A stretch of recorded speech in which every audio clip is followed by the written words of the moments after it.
வந்து ட்ரெயின் பண்ணியிருக்கேன். So this is a proof.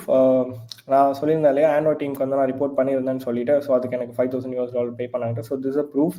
நான் வந்து ஆண்ட்ராய்ட் டீமுக்கு ரிப்போர்ட் பண்ணேன். ஃபுல்லாகவே மெயிலில் தான் நடந்தது. அந்த டைம் வந்து கோவிட் போயிட்டு இருந்தது. ஸோ அந்த ஒரு பர்டிகுலர் பர்க் நான் ரிப்போர்ட் பண்ணி அதுக்கு எனக்கு அக்னாலஜ்மெண்ட் கொடுத்தது. அது ப்ரூஃப் ஆஃப் கான்செப்ட் இதுதான்.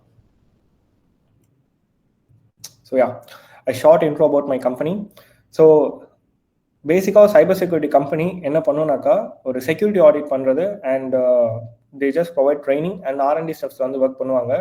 அண்ட் தே ஆல்சோ சில கம்பெனிஸ் வந்து இன்ட்ரெஸ்டடாக இருப்பாங்க சைபர் கிரைம் இன்வெஸ்டிகேஷன்ஸில். ஸோ என்னோட பாயிண்ட் ஆஃப் வியூ வந்து எல்லாமே கொஞ்சம் டிஃப்ரெண்ட்டாக வந்து சேஞ்ச் பண்ணணும்னு நினச்சேன். ஸோ எல்லாத்தையுமே ஒரு ஸ்டாண்டர்ட் இருக்குது. லைக்வைஸ் நீங்கள் இப்போது ஒரு சைபர் செக்யூரிட்டி சொல்யூஷன்ஸ் ப்ரொவைட் பண்ணோம்னா there is a term called வாஸ்போட ஸ்டாண்டர்ட்ஸை வந்து நம்ம ஃபாலோ பண்ணலாம். இல்லை சான்ஸ்ன்னு சொல்லிட்டு ஒரு ஸ்டாண்டர்ட் இருக்குது. அதை ஃபாலோ பண்ணி பண்ணுறது தான் இப்போ வரைக்கும் எல்லாமே பண்ணுறாங்க.